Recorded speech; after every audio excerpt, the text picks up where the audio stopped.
믿으실 수 있겠습니까? 12년간 함께 일해온 신뢰받는 현지 직원들이 하루아침에 1억 7천만 원 상당의 부품을 훔쳐 달아날 범죄자로 변신할 수 있다는 사실을, 그것도 아무도 모르게 2년 8개월 동안 계속해서 말입니다. 인도 남부 안드라프라데시주 비자야와다 산업단지에서 벌어진 이 충격적인 배신의 드라마는 2024년 2월에 평범해 보였던 어느 월요일 아침부터 시작되었습니다. 김희호가 공장 정문을 통과할 때 인도인 경비원 라메 씨는 언제나처럼 정중하게 나마스테 인사를 건넸습니다. 45세의 김희호는 이 회사에서 12년째 근무하고 있는 한국인 생산관리팀장이었습니다. 힌디어와 텔루구어를 유창하게 구사하고 현지 직원들과의 소통에 탁월한 능력을 보이는 그는 회사에서 없어서는 안 될 핵심 인재로 평가받고 있었습니다. 김희호의 하루는 항상 계획적이고 체계적이었습니다. 오전 8시 정각에 생산관리실에 도착하면 전날 밤 생산된 제품들의 품질 보고서를 검토하고 오전 9시에는 각 부서장들과의 일일 회의를 주재했습니다. 그의 책상 위에는 항상 완벽하게 정리된 서류들과 인도 현지에서 제작한 고급 가죽 다이어리가 놓여 있었습니다. 이날 아침도 평소와 다름없이 시작되는 듯 했습니다. 하지만 오전 10시 30분경 인도인 자재창고 부서장인 라비 쿠마르가 다소 당황한 표정으로 김희호의 사무실을 찾았습니다. 41세의 라비는 김희호와 함께 이 공장에서 7년째 근무하고 있었고 특히 고가의 전자부품 관리에 있어서는 회사 전체에서도 인정받는 전문가였습니다. 김희호는 라비를 완전히 신뢰하고 있었고 라비 역시 한국 본사에서 파견된 김희호를 존경하며 따르고 있었습니다. 라비는 문을 조심스럽게 닫고 난 후 영어로 목소리를 낮춰 말했습니다. 오늘 새벽 정기 재고 점검을 하던 중 이상한 점을 발견했다는 것이었습니다. 지난주 한국 본사에서 공급받은 최신형 AI 프로세서 칩의 수량이 전산상의 기록과 일치하지 않는다는 보고였습니다. 이 칩들은 개당 550만 원 상당의 초고가 부품으로 회사의 플래그십 스마트폰에 들어가는 핵심 구성 요소였습니다. 김희호는 침착하게 상황을 파악하려 했습니다. 재고 관리 시스템의 오류일 가능성이 높다고 판단했지만 라비의 표정에서 심상치 않은 분위기를 감지했습니다. 라비는 지난 3개월 동안 비슷한 일이 간헐적으로 발생했다고 털어놓았습니다. 하지만 그때마다 소량이어서 시스템 오류나 입출고 과정의 실수로 여겨 대수롭지 않게 넘어갔다는 것이었습니다. 두 사람은 즉시 자재창고로 향했습니다. 첨단 보안 시스템으로 관리되는 창고 내부는 온도와 습도가 완벽하게 조절되어 있었고 각각의 부품들은 바코드와 RFID 태그로 철저하게 관리되고 있었습니다. 하지만 최고급 프로세서 칩이 보관된 구역을 확인한 결과 전산상으로는 32개가 있어야 할 칩이 실제로는 28개만 남아 있었습니다. 김희호와 라비는 서로의 눈을 바라보며 침묵했습니다. 4개의 칩이 사라진 것은 단순한 실수로 치부하기에는 너무 큰 금액이었습니다. 2,200만 원 상당의 부품이 흔적도 없이 사라진 것입니다. 더욱 심각한 것은 이런 일이 지난 3개월 동안 계속되어 왔다는 라비의 증언이었습니다. 김희호는 즉시 CCTV 관제실로 향했습니다. 하지만 창고 내부의 녹화 영상을 확인한 결과 지난 일주일간의 기록에서는 의심스러운 부분을 찾을 수 없었습니다. 정상적인 작업자들의 출입과 일반적인 부품 이동만이 기록되어 있을 뿐이었습니다. 마치 부품들이 저절로 사라진 것처럼 보였습니다. 오후 2시가 되자 김희호는 중대한 결정을 내려야 했습니다.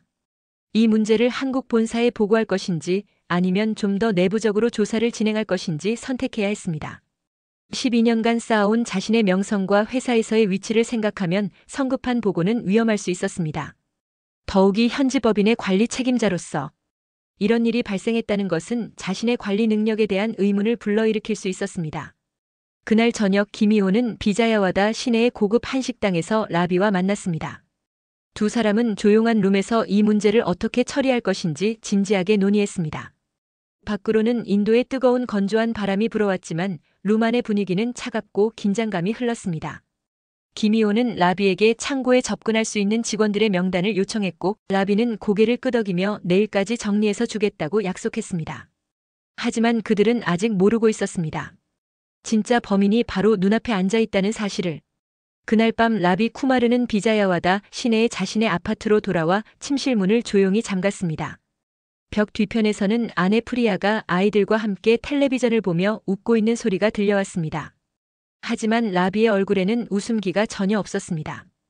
오히려 차가운 계산의 빛만이 번뜩이고 있었습니다. 라비는 침대 밑에서 작은 금고를 꺼내어 비밀번호를 눌렀습니다. 금고 안에는 깔끔하게 정리된 서류들과 함께 작은 수첩 하나가 들어 있었습니다. 그 수첩에는 지난 2년 8개월 동안의 모든 거래 내역이 세밀하게 기록되어 있었습니다. 날짜, 품목, 수량, 판매 가격, 그리고 구매자 정보까지 완벽하게 정리된 범죄의 기록부였습니다. 사실 라비는 한국인 상사 김희호보다 훨씬 앞서 이 모든 상황을 예상하고 있었습니다. 오늘 오전 김희호에게 보고한 것은 순전히 연기였습니다. 재고 부족이 발견될 것을 미리 알고 있었던 라비는 자신이 먼저 발견한 것처럼 꾸며 의혹을 피하려 했던 것입니다. 이것은 그가 수개월 전부터 계획해온 완벽한 시나리오의 일부였습니다. 한국 본사의 철저한 관리 시스템을 10년 가까이 지켜보며 익힌 라비는 어떻게 하면 그들의 감시망을 피할 수 있는지 누구보다 잘 알고 있었습니다. 라비의 범행은 2021년 여름부터 시작되었습니다. 당시 코로나19로 인해 전 세계가 경제적 어려움을 겪고 있던 시기였습니다. 라비의 가족도 예외는 아니었습니다. 큰아들 아르준이 방갈로르의 명문 공과대학에 진학했지만 등록금이 만만치 않았고 작은 딸 아누샤 역시 사립학교 학비가 부담스러웠습니다. 설상가상으로 라비의 아버지가 심장병으로 쓰러져 고액의 수술비가 필요한 상황이었습니다. 그때 라비에게 기회가 찾아왔습니다. 델리에서 온 전자부품 중간상인 비크람 샤르마가 라비에게 접근한 것입니다. 비크람은 라비가 창고에서 관리하는 고급 부품들에 대해 놀라울 정도로 자세히 알고 있었습니다. 비크람은 라비에게 간단한 제안을 했습니다. 한 달에 몇 개씩만 빼내주면 시장가의 70%의 현금으로 바로 지불하겠다는 것이었습니다. 처음에 라비는 단호히 거절했습니다. 15년간 성실하게 일해온 자신의 경력과 한국인 상사 김희호의 신뢰를 저버릴 수는 없다고 생각했습니다. 더욱이 한국 대기업은 인도 현지에서도 최고의 직장으로 인정받는 곳이었습니다. 한번 발각되면 인도 전체 제조업계에서 영원히 발을 붙일 수 없다는 것을 라비는 잘 알고 있었습니다. 하지만 아버지의 수술비가 200만 루피를 넘어서면서 라비의 마음이 흔들리기 시작했습니다. 첫 번째 범행은 작고 조심스럽게 시작되었습니다. 2021년 9월 라비는 재고 관리 시스템에서 단 하나의 메모리 칩을 누락시켰습니다. 시스템상으로는 정상적으로 출고된 것으로 기록되었지만 실제로는 라비의 가방 속에 들어 있었습니다. 그날 저녁 라비는 공장 근처의 찻집에서 비크람을 만나 첫 거래를 성사시켰습니다. 30만 루피의 현금이 라비의 손에 들어왔습니다. 놀랍게도 아무도 눈치채지 못했습니다. 한국 본사에서 구축한 재고 관리 시스템은 방대한 양의 부품을 다루고 있었고 하나 정도의 누락은 일반적인 오차 범위로 여겨졌습니다. 라비는 한국인들의 체계적이고 완벽주의적인 성향을 역이용하여 자신만의 완벽한 수법을 개발하기 시작했습니다. 한국 회사의 엄격한 절차와 규정들을 거꾸로 이용하면 오히려 의심받지 않을 수 있다는 것을 깨달은 것입니다. 두 번째, 세 번째 범행은 더욱 대담해졌습니다. 라비는 자신만이 접근할 수 있는 최고 보안 구역의 AI 프로세서 칩에 눈을 돌렸습니다. 이 칩들은 개당 가격이 월등히 높았고 비크람 역시 이런 고급 부품에 대해 더 좋은 조건을 제시했습니다. 라비는 매달 2개에서 3개씩 조심스럽게 빼내기 시작했습니다. 범행의 수법은 갈수록 정교해졌습니다. 라비는 출고 서류를 미묘하게 조작하여 실제보다 많은 수량이 출고된 것처럼 기록했습니다. 예를 들어 100개가 출고될 때 102개로 기록하여 2개의 여유분을 만드는 식이었습니다. 또한 라비는 야간 근무 시간을 이용해 CCTV 사각지대에서 부품을 은밀하게 반출했습니다. 더욱 놀라운 것은 라비가 창고 내의 다른 직원들도 포섭했다는 사실입니다. 야간 경비원 무루간과 부창고 관리원 수레시를 소액의 돈으로 매수하여 자신의 행동에 대해 침묵하도록 했습니다. 이들은 라비의 범행을 직접적으로 도운 것은 아니지만 의심스러운 상황을 목격하고도 모른 척 넘어가는 역할을 했습니다. 2년 8개월 동안 라비가 빼돌린 부품의 총 가치는 1억 7천만 원에 달했습니다. 한국 돈으로 환산하면 보통 인도 직장인의 7년치 연봉에 해당하는 금액이었습니다. 라비는 이 돈으로 아버지의 수술비를 지불했고 아들의 대학 등록금을 마련했으며 심지어 비자야와다 신시가지의 새 아파트까지 구입했습니다. 한국 대기업 인도 법인의 부서장이라는 지위 덕분에 주변 사람들은 라비의 갑작스러운 생활 수준 향상을 자연스럽게 받아들였습니다. 하지만 라비는 계속해서 불안에 시달렸습니다. 언젠가는 발각될 것이라는 두려움과 더 많은 돈을 벌 수 있다는 탐욕 사이에서 갈등했습니다. 특히 최근 몇 개월 동안은 한국 본사에서 AI 기반 재고 관리 시스템을 도입한다는 소문이 돌면서 라비의 불안감은 극에 달했습니다. 한국인들의 기술력과 완벽주의는 이미 인도 전역에서 유명했고 새로운 시스템이 도입되면 자신의 범행이 들통날 가능성이 높다는 것을 라비는 잘 알고 있었습니다. 그리고 마침내 오늘 라비가 그토록 두려워했던 순간이 찾아왔습니다. 하지만 라비는 포기하지 않았습니다. 대신 마지막 한 번의 대담한 도박을 준비하고 있었습니다. 한국인 상사 김희호의 신뢰를 완전히 이용하여 자신의 범행을 다른 누군가에게 뒤집어 씌우는 것이었습니다. 한국인들의 정직하고 신뢰를 중시하는 문화적 특성을 역이용하는 치밀한 계획이었습니다. 다음 날 오전 8시 라비는 평소보다 30분 일찍 회사에 도착했습니다. 그의 손에는 밤새 정성스럽게 작성한 직원 명단과 창고 출입 기록이 들려 있었습니다. 하지만 이 서류들은 단순한 보고서가 아니었습니다. 라비가 수개월 전부터 준비해온 정교한 함정이었습니다. 김희호가 사무실에 도착하자마자 라비는 급하게 찾아왔습니다. 그의 얼굴에는 밤새 고민에 빠져 있었다는 듯한 피곤한 기색이 역력했습니다. 사실 라비는 연기를 위해 일부러 잠을 줄여가며 이런 표정을 만들어낸 것이었습니다. 김 팀장님, 어젯밤 집에서 계속 생각해봤는데요. 라비가 영어로 말했습니다. 혹시 제가 놓친 부분이 있을까봐 창고 출입 기록을 다시 한번 정리해봤습니다. 라비가 건넨 서류를 살펴보던 김희호의 눈이 특정 이름에서 멈췄습니다. 안일 굽타라는 이름이었습니다. 라비는 김희호의 반응을 예상했다는 듯이 조심스럽게 말을 이었습니다. 사실 말씀드리기 조심스러웠는데 안일이 최근 몇 달 동안 좀 이상했습니다. 평소와 다르게 야근을 자주 하고 창고에 혼자 남아있는 일이 많았어요. 안일 굽타는 28세의 젊은 창고 관리원이었습니다.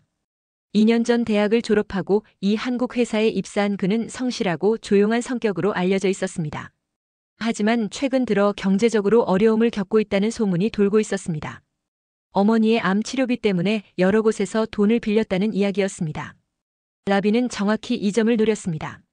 안일의 경제적 어려움은 완벽한 범행 동기가 될 수 있었고 그의 조용한 성격은 의심을 받기에 적합했습니다. 더욱 중요한 것은 안일이 창고 시스템에 접근할 수 있는 권한을 가지고 있다는 점이었습니다. 그리고 이것 좀 보세요. 라비가 또 다른 서류를 꺼내며 말했습니다. 지난 3개월 동안 안일이 야간에 창고에 접근한 기록입니다. 정말 우연의 일치일까요? 김희호는 서류를 자세히 살펴봤습니다. 확실히 부품이 사라진 시기와 안일의 야간 근무 시기가 묘하게 겹쳐져 있었습니다. 하지만 김희호는 아직 성급한 결론을 내리고 싶지 않았습니다. 한국 본사에서 파견된 관리자로서 현지 직원을 함부로 의심하는 것은 신중해야 할 문제였습니다. 라비, 안일이 야간 근무를 하는 이유가 있을 것 아니야? 혹시 업무상 필요에 의한 것일 수도 있고. 그것도 생각해봤는데요. 라비가 고개를 끄덕이며 대답했습니다. 하지만 안일의 야간 작업은 대부분 승인받지 않은 것들이었어요. 저도 왜 그런지 물어봤는데 그냥 일찍 끝내고 싶어서라고만 하더라고요. 라비는 계속해서 교묘하게 의혹을 증폭시켰습니다. 사실 안일의 야간 근무는 라비가 직접 지시한 것들이 대부분이었습니다. 라비는 자신의 범행 시점에 맞춰 안일에게 야간 작업을 시켰고 이제 그것을 안일에게 불리한 증거로 활용하고 있었습니다. 그리고 한 가지 더 이상한 점이 있어요. 라비가 목소리를 더욱 낮추며 말했습니다. 지난주에 안일이 갑자기 어머니 수술비를 마련했다고 하더라고요. 그런데 제가 알기로는 안일 가족이 그럴 형편이 안 되는데. 김희호는 점점 더 복잡한 심정이 되었습니다. 라비의 말들이 논리적으로 들렸지만 동시에 안일을 범인으로 단정하기에는 아직 확실한 증거가 부족했습니다. 하지만 한국 본사의 압박과 빠른 해결에 대한 부담감이 김희호의 판단력을 흐리기 시작했습니다. 팀장님, 제 개인적인 의견으로는 라비가 조심스럽게 말을 이었습니다. 안일을 조용히 불러서 이야기해 보시는 게 어떨까요? 혹시 정말 그가 관련되어 있다면 지금이라도 솔직하게 털어놓게 할 수 있을지도 모르겠어요. 라비의 제안은 교묘했습니다. 안일을 직접 신문하게 함으로써 김희호가 스스로 안일을 의심하도록 유도하는 것이었습니다. 더욱이 안일의 성격상 갑작스러운 신문에 당황할 것이 뻔했고 그 당황한 모습이 오히려 죄책감으로 비춰질 가능성이 높았습니다. 오전 10시 김희호는 안일을 사무실로 불렀습니다. 28살의 안일은 갑작스러운 호출에 긴장한 표정을 감추지 못했습니다. 평소 한국인 팀장과 1대1로 면담할 기회가 거의 없었던 그에게는 이런 상황 자체가 부담스러웠습니다. 안일 앉아. 몇 가지 물어볼 게 있어. 김희호가 부드럽게 말했습니다. 하지만 안일의 눈에는 이미 두려움이 번지고 있었습니다. 최근에 야간 근무를 자주 하고 있다던데 특별한 이유가 있나? 아, 네, 팀장님. 그냥 일을 빨리 끝내고 싶어서요. 안일이 더듬거리며 대답했습니다. 김희호는 안일의 당황한 모습을 지켜봤습니다. 라비가 미리 심어놓은 의욕 때문에 안일의 평범한 긴장감마저도 의심스럽게 보이기 시작했습니다. 그리고 어머니 수술비를 마련했다고 들었는데 어떻게 준비했나? 이 질문에 안일의 얼굴이 더욱 창백해졌습니다. 사실 안일은 여러 곳에서 돈을 빌리고 심지어 불법 사채업자에게도 손을 벌려 간신히 수술비를 마련했습니다. 하지만 이런 사실을 한국인 상사에게 털어놓기는 너무 부끄러웠습니다. 그냥 친척들이 도와줬습니다. 안일이 거짓말을 했습니다. 김희호는 안일의 거짓말을 눈치챘습니다. 하지만 그 거짓말의 진짜 이유를 알지 못한 김희호에게 이것은 또 다른 의혹의 근거가 되었습니다. 한편 사무실 밖에서는 라비가 다른 직원들과 대화하며 안일에 대한 소문을 슬쩍슬쩍 퍼뜨리고 있었습니다. 안일이 팀장님께 불려갔네. 무슨 일일까? 하는 식의 말들이었습니다. 라비는 이미 안일이 범인으로 지목될 것을 확신하고 있었고 미리 분위기를 조성하고 있었습니다. 이 모든 상황에서 진짜 범인인 라비만이 유일하게 진실을 알고 있었습니다. 그는 완벽한 거짓말로 무고한 동료를 함정에 빠뜨리고 있었고 한국인 상사의 신뢰를 악용하여 자신의 범행을 은폐하려 하고 있었습니다. 안일과의 면담이 끝난 후 김희호는 사무실에 혼자 남아 깊은 생각에 잠겼습니다. 무언가 석연치 않은 느낌이 계속 머릿속을 맴돌았습니다. 12년간 한국 대기업에서 쌓은 경험과 직감이 경고음을 울리고 있었습니다. 김희호는 다시 한번 라비가 제출한 서류들을 꼼꼼히 살펴봤습니다. 한국인 특유의 세밀함과 완벽주의적 성향이 발휘되는 순간이었습니다. 그런데 서류를 자세히 들여다보던 중 김희호는 결정적인 모순을 발견했습니다. 라비가 제출한 안일의 야간 근무 기록 중에 3월 15일 밤 출근 기록이 있었습니다. 하지만 김희호는 그날을 정확히 기억하고 있었습니다. 3월 15일은 홀리 축제 연휴의 마지막 날이었고 회사 전체가 사흘간 완전 휴무 상태였습니다. 더욱 결정적인 것은 김희호 자신이 그날 밤 개인적으로 공장을 점검했다는 사실이었습니다. 한국 본사에서 지시받은 보안 점검 업무 때문에 혼자서 전체 시설을 둘러봤는데 그때 창고는 완전히 비어 있었습니다. 김희호는 즉시 전산 시스템에 접속해서 3월 15일의 실제 출입 기록을 확인했습니다. 놀랍게도 그날 밤 출입한 사람은 안일이 아니라 라비 쿠마르 단 한 명뿐이었습니다. 하지만 김희호는 여기서 멈추지 않았습니다. 한국 본사에서 배운 데이터 분석 기법을 동원해 지난 6개월간의 모든 출입 기록을 엑셀로 다운로드 받았습니다. 그리고 부품 분실 일자와 출입 기록을 교차 분석하기 시작했습니다. 결과는 충격적이었습니다. 부품이 사라진 총 13차례의 날짜 중 11번이 라비의 야간 단독 출입 기록과 정확히 일치했습니다. 확률론적으로 이것은 우연이 아니었습니다. 김희호는 더 깊이 파고들었습니다. 한국 대기업의 내부 감사 매뉴얼에 따라 라비가 접근할 수 있는 시스템 권한을 역추적했습니다. 놀랍게도 라비는 자재 출고 시스템에서 기록을 수정할 수 있는 관리자 권한을 가지고 있었습니다. 더욱 교묘한 것은 라비의 조작 방식이었습니다. 그는 대량 출고 시의 수량을 미묘하게 조작했습니다.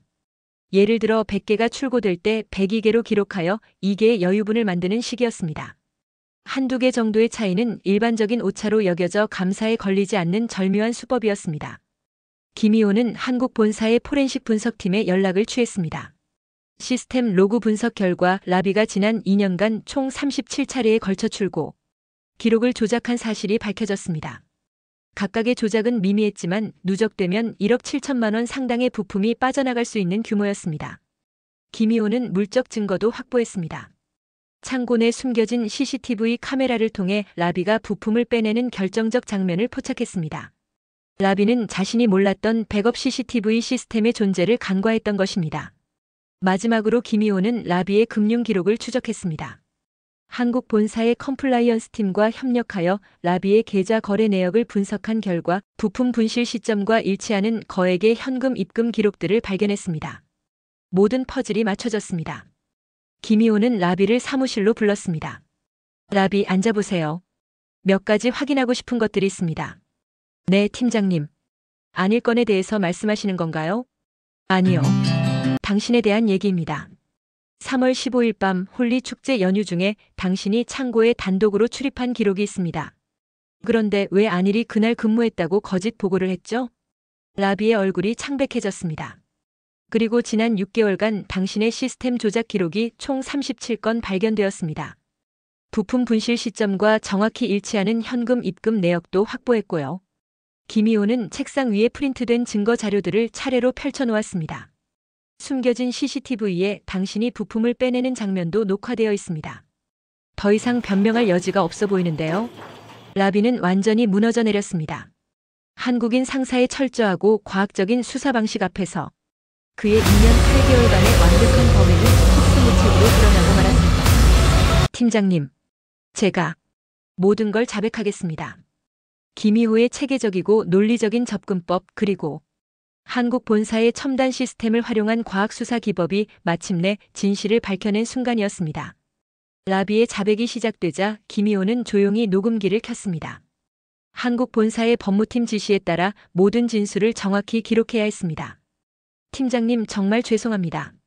저는 처음에는 정말 한두 번만 하려고 했습니다. 라비의 목소리는 떨리고 있었습니다.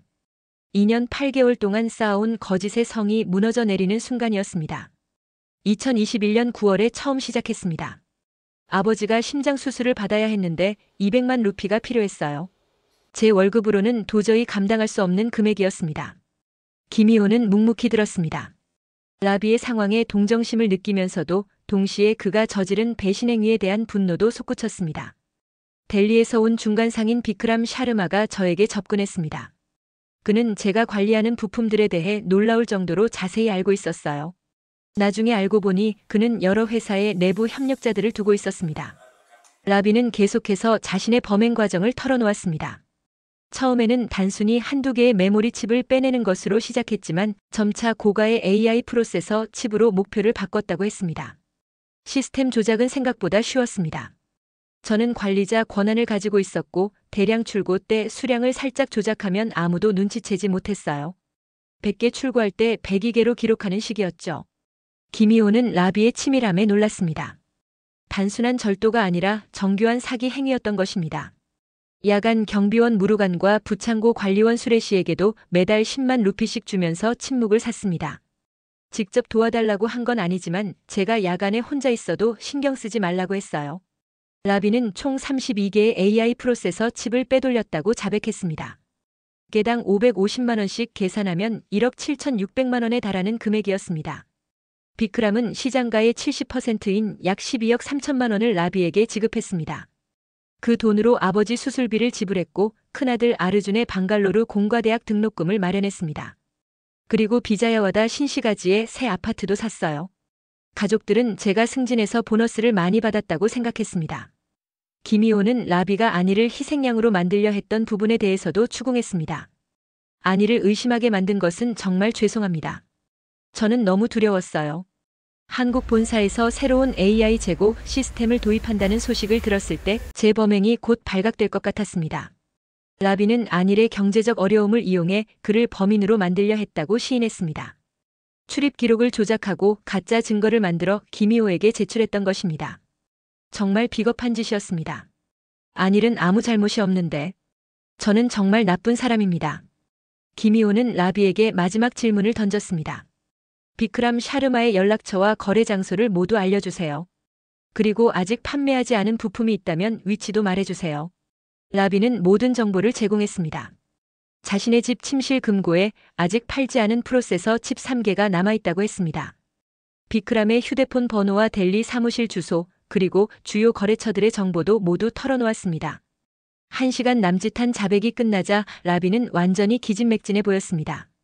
2년 8개월 동안 짊어져온 죄책감과 불안감이 한꺼번에 터져나온 것 같았습니다.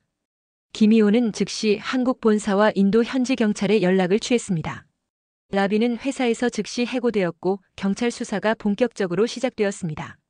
그날 저녁 라비가 자택에서 체포되었을 때 그의 가족들은 충격에 빠졌습니다. 15년간 성실하게 일해온 가장이 하루아침에 범죄자가 된 현실을 받아들이기 어려웠습니다. 한편 무고하게 의심받았던 안일에게는 김희호가 직접 사과했습니다. 안일은 충격을 받았지만 진실이 밝혀진 것에 안도했습니다. 라비의 완전한 자백으로 사건의 전모가 드러났고 한국인 관리자의 철저한 수사가 마침내 정의를 실현시킨 순간이었습니다. 라비의 체포 이후 사흘째 되는 날 김희호에게 예상치 못한 전화가 걸려왔습니다. 인도 안드라프라데시주 경찰 수사과장 라메시 레디의 급박한 목소리였습니다. 김 팀장님, 지금 당장 경찰서로 와주실 수 있나요? 라비 쿠마르 사건이 단순한 절도가 아닐 수도 있습니다. 경찰서에 도착한 김희호를 맞이한 것은 충격적인 소식이었습니다. 델리에서 체포된 중간 상인 비크람 샤르마가 폭탄 같은 진술을 했다는 것입니다. 비크람은 라비 외에도 인도 전역의 한국 기업 12곳에서 내부 협력자들을 확보하고 있었다고 자백했습니다. 첸나이의 한국 자동차 부품 업체에서는 엔진 부품을, 구루그람의 한국 전자업체에서는 디스플레이 패널을, 푸네의 한국 화학업체에서는 고급 촉매제를 빼돌리는 거대한 네트워크였습니다. 더욱 충격적인 것은 비크람의 배후에 더 큰 조직이 있다는 사실이었습니다. 중국계 브로커들이 인도의 한국 기업들을 표적으로 삼아 조직적으로 기술 탈취를 시도하고 있었던 것입니다. 라메시 수사과장은 김희호에게 비밀 자료를 보여주었습니다. 비크람의 휴대폰에서 발견된 메시지들이었는데 한국 기업들의 핵심, 기술과 부품에 대한 상세한 정보들이 중국어로 번역되어 전송되고 있었습니다. 이건 단순한 돈벌이가 아니라 산업 스파이 활동입니다. 라비는 자신도 모르는 사이에 국제적인 기술 탈취 범죄에 이용당한 것 같습니다. 김희호는 소름이 돋았습니다. 라비의 개인적 범행이라고 생각했던 사건이 국가 차원의 기술 유출 사건으로 번지고 있었던 것입니다. 경찰은 라비의 계좌 추적 과정에서 또 다른 충격적인 사실을 발견했습니다. 라비가 받은 돈의 일부가 다시 회사 내 다른 직원들에게 흘러들어가고 있었던 것입니다. 야간 경비원 무르가는 단순히 침묵 대가로 돈을 받은 것이 아니었습니다. 그는 적극적으로 다른 한국 기업들의 정보를 수집해서 비크람에게 제공하고 있었습니다. 경쟁사의 생산 일정, 신제품 출시 정보, 직원 이동 현황 등을 정기적으로 보고하며 월 50만 루피를 받고 있었던 것입니다. 부창고 관리원 수레시 역시 단순한 공범이 아니었습니다. 그는 자신의 사촌이 근무하는 첸나이의 한국 자동차 부품업체와 연결고리 역할을 했습니다. 두 회사 간의 정보를 교환하며 더 효율적인 절도 방법을 공유하고 있었던 것입니다. 가장 충격적인 것은 라비의 큰아들 아르준의 연루 가능성이었습니다. 방갈로르 공과대학에 재학 중인 아르준은 아버지가 훔친 돈으로 등록금을 내면서도 동시에 대학 내 중국인 유학생들과 수상한 접촉을 하고 있었습니다. 아르준의 노트북에서는 한국 기업들의 특허 자료와 기술 문서들이 발견되었습니다. 그는 아버지를 통해 얻은 내부 정보를 바탕으로 한국 기업들의 기술 동향을 분석해서 중국 학생들에게 제공하고 있었던 것입니다. 라메시 수사과장은 더욱 놀라운 사실을 공개했습니다. 김 팀장님, 이 조직은 최소 5년 전부터 활동해왔습니다. 인도 전역의 한국 기업들에서 총 200억 원 상당의 피해가 발생한 것으로 추정됩니다. 수사 과정에서 드러난 것은 이들의 치밀한 운영 방식이었습니다. 각 지역별로 세일 조직을 만들어 서로 연결점을 최소화했고 암호화된 메신저를 통해서만 소통했습니다. 비크람 같은 중간 상인들은 말단 실행자일 뿐이었고 진짜 배우는 훨씬 더 큰 조직이었습니다. 경찰은 라비의 휴대폰에서 발견된 사진들도 공개했습니다. 라비가 몰래 촬영한 한국인 직원들의 업무 모습, 회의실 화이트보드의 내용, 심지어 김희호의 개인 스케줄까지 담긴 사진들이었습니다.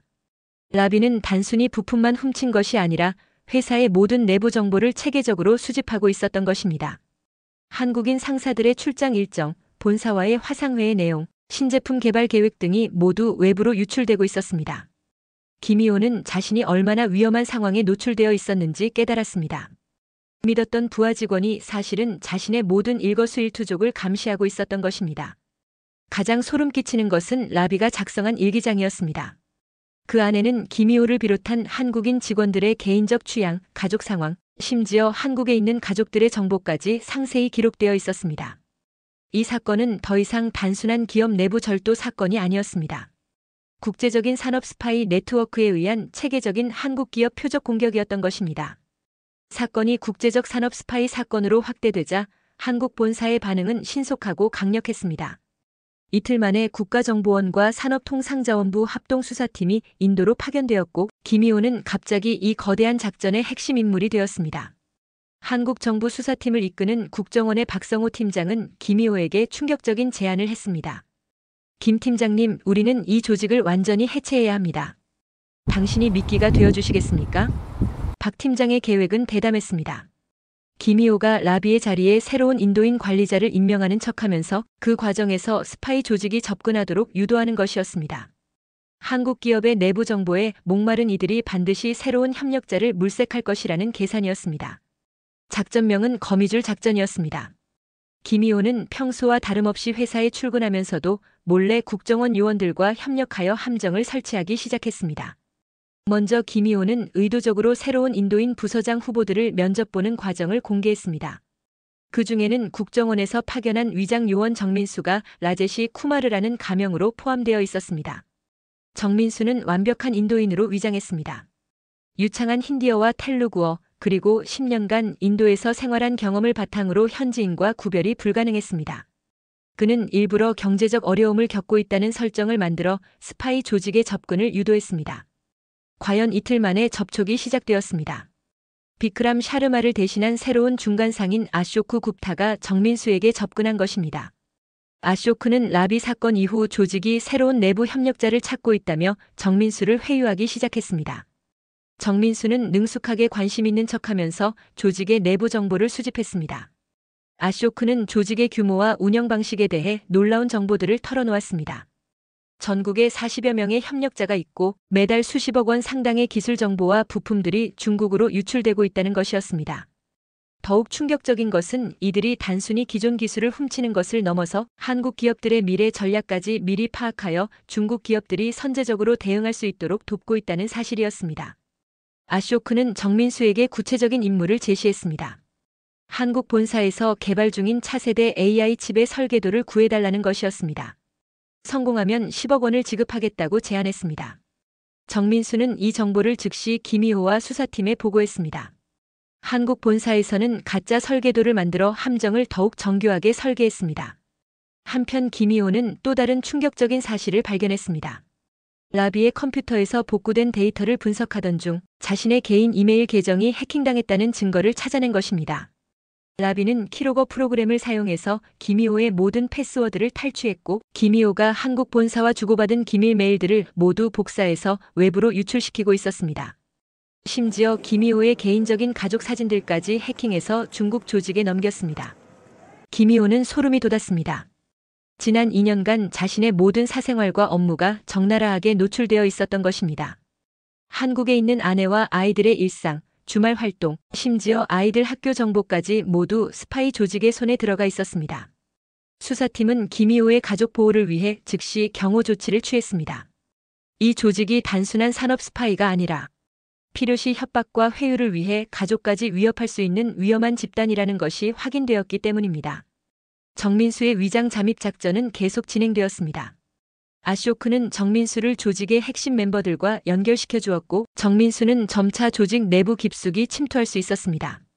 가장 놀라운 발견은 이 조직이 인도뿐만 아니라 베트남, 태국, 말레이시아 등 동남아시아 전역의 한국 기업들을 표적으로 삼고 있다는 사실이었습니다. 심지어 한국 국내의 일부 중소기업까지 침투하여 기술을 탈취하고 있었습니다.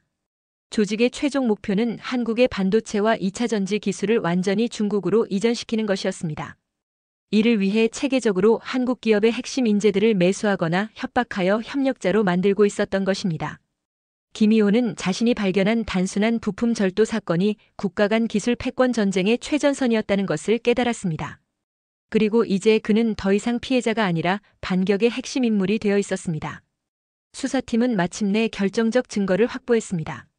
정민수를 통해 조직의 전체 구조와 핵심 인물들의 정체가 드러났고 일망타진할 수 있는 기회가 왔습니다. 이제 마지막 단계만 남아 있었습니다. 2024년 5월 15일 새벽 5시 인도 전역에서 동시다발적인 검거 작전이 시작되었습니다. 한국과 인도 양국 수사기관의 합동작전 암호명은 트레이드 작전이었습니다. 김희호는 비자야와다 경찰서 상황실에서 실시간으로 작전을 지켜봤습니다. 그의 손에는 떨림이 있었지만 눈빛은 단호했습니다. 12년간 믿고 함께 일했던 부하 직원의 배신으로 시작된 이 악몽이 마침내 끝나는 순간이었습니다. 델리에서는 아쇼크 굽타가 정민수와의 거래를 위해 호텔에서 기다리다가 체포되었습니다. 그의 노트북에서는 전국 한국 기업 42곳의 상세한 침투 계획서가 발견되었습니다. 첸나이에서는 한국 자동차 부품업체 내부의 협력자 3명이 동시에 검거되었습니다. 이들은 지난 3년간 엔진 핵심 부품과 설계도를 중국으로 유출시켜 약 50억 원의 피해를 입혔습니다. 구루그람의 한국전자업체에서는 더욱 충격적인 장면이 벌어졌습니다. 생산관리팀장으로 일하던 인도인 직원이 실시간으로 디스플레이 제조 공정을 동영상 촬영해서 중국 측에 전송하다가 현행범으로 체포되었습니다. 방갈로르에서는 라비의 아들 아르준이 대학 기숙사에서 검거되었습니다. 그의 룸메이트였던 중국인 유학생 리웨이도 함께 체포되었는데 이들은 한국 기업들의 특허 정보를 체계적으로 분석해서 중국 본토로 전송하는 역할을 하고 있었습니다. 가장 극적인 장면은 뭄바이에서 벌어졌습니다. 이 거대한 스파이 네트워크의 실제 총책임자로 밝혀진 중국계 사업가 왕밍이 인도를 떠나려다가 공항에서 체포된 것입니다. 왕밍의 휴대폰에서는 한국 정부 고위 관료들의 개인정보와 주요 기업 CEO들의 일정표까지 발견되었습니다. 총 검거 인원은 60명에 달했습니다. 한국인 협력자도 5명이나 포함되어 있어 충격을 더했습니다. 이들 중에는 한국 대기업의 과장급 직원도 있었는데 중국 측으로부터 매달 1,000만 원씩 받으며 신제품 개발 정보를 유출시키고 있었습니다. 압수된 증거물의 규모도 엄청났습니다. 컴퓨터 400여 대, 휴대폰 200여 대, 그리고 현금 20억 원 상당이 발견되었습니다. 더욱 중요한 것은 지난 5년간 유출된 한국 기업 기술 자료들이 완전히 복구되었다는 점이었습니다.